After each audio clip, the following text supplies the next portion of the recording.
இன்றைக்கி நாம் தனுசு ராசிக்காரர்களுக்கு அடுத்து வரக்கூடிய 18 மாதங்கள் எப்பேற்பட்ட அற்புதமான பலன்களை தரப்போகுது அப்படிங்கிறத பற்றி தான் இந்த ஒரு வீடியோவில் தெளிவாகவும் விளக்கமாகவும் பார்க்க போகிறோம். தனுசு ராசி நேயர்களே, ராகு கேது பெயர்ச்சி 2025 இதுவரைக்கும் உங்களுடைய ராசிக்கு ராகு 4ஆம் வீட்டில் இருந்தார். இப்போது மொல்ல அப்படியே முன்னுக்கு வந்துட்டு 3ஆம் வீட்டுக்கு வரப்போகிறாரு. அதோட முக்கியமான ஒரு விஷயம் என்ன அப்படின்னு பார்த்தீங்க அப்படின்னா, கேது 10ஆம் இடத்துல இருந்துட்டு 9ஆம் வீட்டுக்கு போகிறாரு. இதே காலகட்டத்தில் மார்ச் 29, 2025 சனி பகவான் உங்களுடைய ராசிக்கு 3ஆம் வீட்டில் இருந்து 4ஆம் வீட்டுக்கு போயிடுறாரு. அர்த்தாஷ்டம சனியினுடைய ஆதிக்கம் அப்படிங்கிறது உங்களுக்கு தொடங்குது. ராசிக்கு அதிபதியான குரு பகவான் 6ஆம் வீட்டில் இருந்து 7ஆம் வீட்டுக்கு போகிறாரு. உங்களுடைய ராசியையும் பார்க்க போகிறாரு.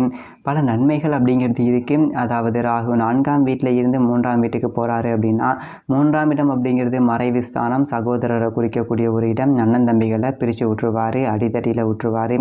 சொத்து பிரச்சனை அப்படிங்கிறது வரும், பங்காளிகளுக்குள்ள பாக பிரிவினை அப்படிங்கிறது வரும். இது எல்லாமே பல ஜோதிடர்கள் அப்படிங்கிறது சொல்லியிருப்பாங்க. அது எல்லாத்தையுமே அப்படியே மூட்டை கட்டி ஓரமாக வச்சுட்டு வந்துட்டு இந்த ஜோசியத்தை கேளுங்க. இன்னொரு முக்கியமான விஷயம், தனிப்பட்ட முறையில் ஜாதகம் பார்க்க இந்த வாரத்துக்கான அப்பாயின்மெண்ட் ஃபிக்ஸ் பண்ண சொல்லி நிறைய பேர் கேட்டிருந்தீங்க. இப்போது ரூபாய் 299 ரூபாய்க்கு தெளிவாகவும் விளக்கமாகவும் ஜாதகம் பார்த்து தரவங்க. தாழ்மையான வேண்டுகோள், இந்த நம்பருக்கு ஃபோன் கால் அல்லது வாட்ஸ்அப்பில் கூட நீங்கள் கேட்டு அவங்களுடைய அப்பாயின்மெண்ட் அப்படிங்கிறத ஃபிக்ஸ் பண்ணிக்கலாம். உங்களுக்கு தேவையான அனைத்து டீட்டெயிலுமே நம்ம டீமில் இருக்கிறவங்க கொடுத்துருவாங்க. அப்பாயின்மெண்ட் டேட் மற்றும் டைம் ஃபிக்ஸ் பண்ணதற்கு பிறகு அந்த நேரத்தில் நான் உங்களுக்கு ஃபோன் கால் பண்ணி ஜாதகம் பார்த்து பலன்கள்ங்கிறது சொல்லிடுவேங்க. ஜஸ்ட்டு நீங்கள் வாட்ஸ்அப் அல்லது ஃபோன் காலில் உங்களுக்கான டவுட் அப்படிங்கிறத கிளியர் பண்ணிக்கலாம். சரிங்களா? உங்களுக்கான அப்பாயின்மெண்ட் டேட் மற்றும் டைமை ஃபிக்ஸ் பண்ணிக்கலாம். அப்புறம் நிறைய பேர் கேட்குறாங்க எவ்வளோ நேரம் ஆகும்னு சொல்லிட்டு. ஃபஸ்ட்டு நம்ம உங்களுடைய ஜாதக கட்டத்தை பார்த்துட்டு ஜனனகால பலன்கள் அப்படிங்கிறத சொல்லிவிடுவோம். அதாவது இந்த ஜாதகக்காரங்களுடைய வாழ்க்கை எப்படி இருக்கும், கேரக்டர் எப்படி இருக்கும் அப்படிங்கிறத சொல்லிவிடுவோம். அதுக்கப்புறம் கோட்சாரத்தின் அடிப்படையில் கடைசி ஒரு 2.5 வருஷம் எப்படி இருந்துச்சு, எதிர்காலம் வரக்கூடிய 2.5 வருஷம் அதெல்லாம் எப்படி இருக்கும் அப்படிங்கிறதெல்லாம் பார்த்துடலாம். அட் லாஸ்ட் பர்டிகுலராக இந்தந்த டைமில் என்னென்ன நடக்கும், இந்த டைமில் என்னென்ன நடந்துச்சு அப்படிங்கிறதெல்லாம் பார்த்துட்டு உங்களுக்கான தெளிவான விளக்கமான பலன்கள் அப்படிங்கிறத சொல்லிடுவாங்க. இதை தாண்டி உங்களுக்கு ஏதாவது சந்தேகம் இருந்துச்சு அப்படின்னா கூட நீங்கள் கேட்டுக்கலாம். ஒவ்வொரு ஜாதகத்துக்குமே 30 நிமிஷம் வரைக்கும் நம்ம எடுத்துப்போம். தெளிவாகவும் விளக்கமாகவும் பொறுமையாகவும் உங்களுக்கு நாங்கள் சொல்லிடுவோங்க. இது இல்லாமல் வேறு ஏதாவது சந்தேகம் இருந்துச்சு அப்படின்னா கூட நீங்கள் டவுட்டுங்கிறது கேட்டுக்கலாம். கடைசியாக ஜாதகம் இல்லைனாலும் பரவாயில்ல, பிறந்த தேதி, பிறந்த நேரம், பிறந்த இடம் மட்டும் சொன்னாலே போதுங்க. நாங்கள் உங்களுக்கு ஜாதகம் பார்த்து பலன்கள் அப்படிங்கிறது சொல்லிவிடுவாங்க. நீங்கள் வாட்ஸ்அப்பில் ஜஸ்ட் ஒரு மெசேஜ் மட்டும் பண்ணாலே போதும், இல்லை ஃபோன் கால் பண்ணி உங்களுடைய அப்பாயின்மெண்ட் ஃபிக்ஸ் பண்ணால் மட்டுமே போதுங்க. சரி, வாங்க நம்ம வீடியோக்குள்ளே போகலாம். எதனால் இதை நான் சொல்கிறேன் அப்படின்னா, ராகு 4ஆம் இடத்துலேருந்து 3ஆம் இடத்துக்கு போகிறாரு அப்படின்னா இதுக்கு மேல் சொன்ன எல்லா விஷயமும் நடக்கும் தான். ஆனால் ராகு சும்மா போகலை. ராகு கேது பெயர்ச்சிக்கு 4 நாளைக்கு முன்னாடியே குரு பெயர்ச்சி அப்படிங்கிறது நடக்குது. குரு பகவானுடைய அருள் பார்வை அப்படிங்கிறது கும்பம் ராசியில் இருக்கக்கூடிய ராகு மேலே விழப்போகுது. கும்பத்துக்கு ராகு வரும்போதே குரு பார்வை அப்படிங்கிறதுக்குள்ளே தான் வருவார். அப்போது ஒரு கெட்டவன் நல்லவனாக மாறி போகிறான்.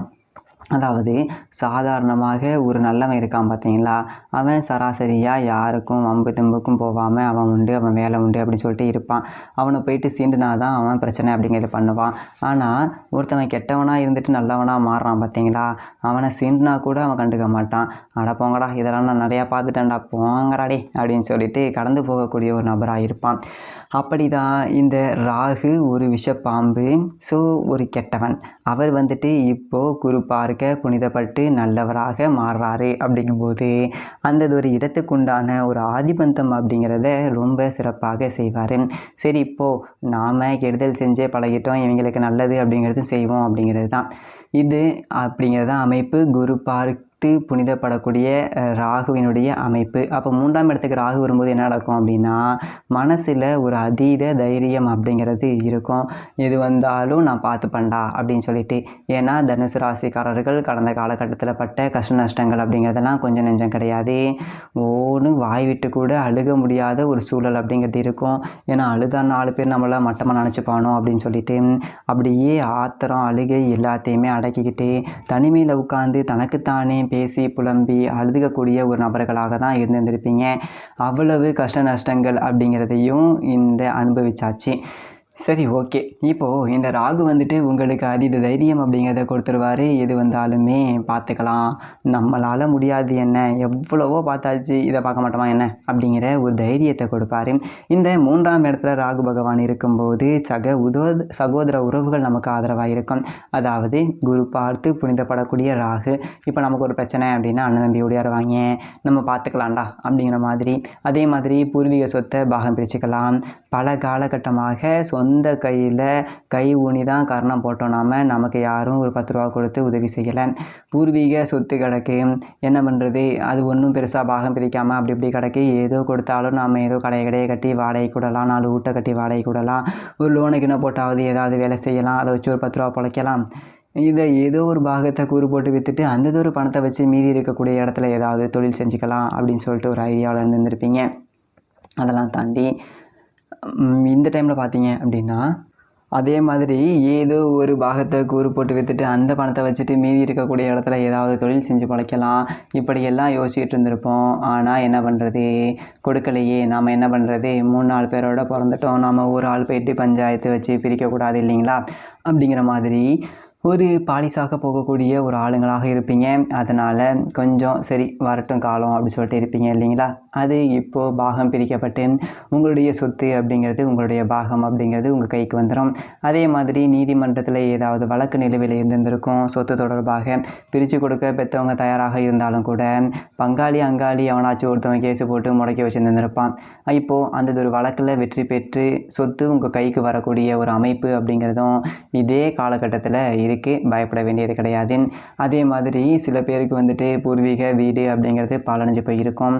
பார்த்தா கண்ணில் தண்ணி வரும். நான் பிறந்து வளர்ந்த ஒரு வீடு, வாழ்ந்த வீடு இப்படி கிடக்கு, இதை வந்துட்டு இடிச்சிட்டு கட்டுறதுக்கு ஒரு அமைப்பு அப்படிங்கிறது வரலையே நமக்கு அப்படிங்கிற மாதிரி அந்த பக்கம் போகும்போதெல்லாம் அதை பார்த்தாலே கண்ணீர் வருது அப்படின்னு சொல்லிட்டு அந்த பூர்வீக வீடு இருந்த பக்கமே போகாமல் கூட ஒரு தெருவு சுற்றி போனாலும் கூட பரவாயில்ல, என்னால் பார்க்க முடியலடா அப்படிங்கிற மாதிரிலாம் கடந்து போயிருந்திருப்பீங்க. அந்த மாதிரி பாலடைஞ்சு கிடைக்கக்கூடிய உங்களுடைய அந்த வீடுகள் அப்படிங்கிறதும் உங்களுடைய சொத்துக்கள் எல்லாமே இப்போது இந்த மராமத்து பணிகள் இடித்து தள்ளிட்டு வேலையை ஆரம்பிக்கப்படுங்க.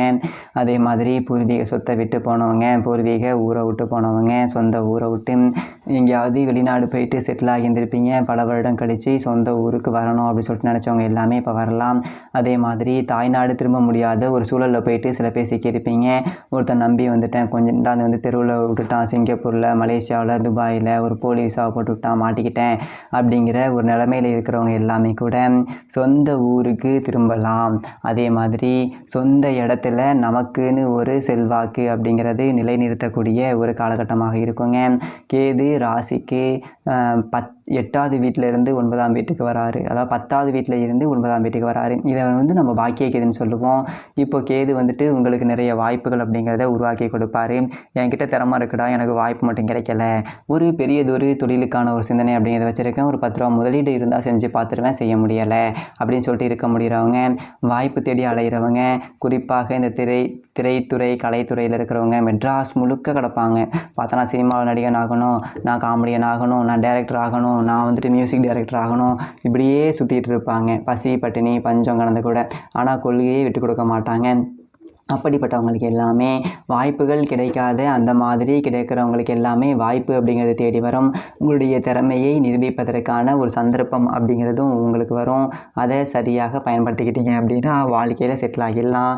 அதே மாதிரி அர்த்தாஷ்டம சனி அப்படிங்கிறது உங்களுக்கு இருக்கும். அதை பார்த்து நீங்கள் பெருசாக ஒன்றும் பயப்பட வேண்டியதில்லை. அர்த்தாஷ்டம சனி அப்படிங்கிறவர் கொஞ்சம் தேக ஆரோக்கியத்தில் கொஞ்சம் பிரச்சனை அப்படிங்கிறத கொடுப்பாரு. சின்ன சின்ன வயிற்று வலி, கை கால் வலி, இந்த மாதிரியான பிரச்சனைகள் அப்படிங்கிறத கொடுப்பாரு. பெரிய அளவில் பாதிப்பு அப்படிங்கிறது இருக்காது. பெத்த தாயாருடைய உடல் ஆரோக்கியத்தில் கொஞ்சம் கூடுதல் கவனம் அப்படிங்கிறது வேணும். இதே ஒரு காலகட்டத்தில் குரு பகவான் ராசிக்கு 6ஆம் வீட்டில் இருந்து 7ஆம் வீட்டுக்கு வந்துடுறாரு. மிக அற்புதமான ஒரு இடம். கூட்டு தொழில் சிறப்பாக இருக்கும்.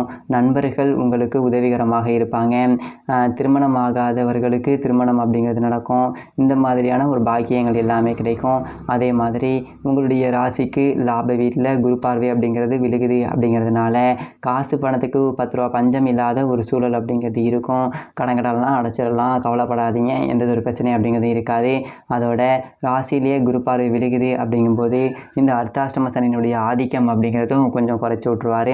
அதோட ஒரு 10,000 5,000 செலவு பண்ணாமல் ஒரு 500 300 அப்படிங்கிறதோட சரியாக போச்சு அப்படிங்கிற அளவுக்கு உடல் பிரச்சனை அப்படிங்கிறது தீர்ந்துடும். குரு பார்வை அப்படிங்கிறது உங்களுக்கு நன்மைகள் அப்படிங்கிறத செய்யும். ராசிக்கு 3ஆவது வீடு ராகு மேலேயும் குரு பார்வை அப்படிங்கிறது விழுகுது அப்படிங்கும்போது சகோதர உறவுகள் அப்படிங்கிறது உங்களுக்கு மிக ஆறுதலாக இருப்பாங்க. இது எல்லாத்தையும் வச்சு பார்க்கும்போது இந்த ராகு கேது பயிற்சி அப்படிங்கிறது உங்களுக்கு நன்மை தான். யார் சொன்னாலும் ராகு கேது பயிற்சியால் கெடுதல் அப்படின்னு எடுத்துக்க வேண்டியது கிடையாது.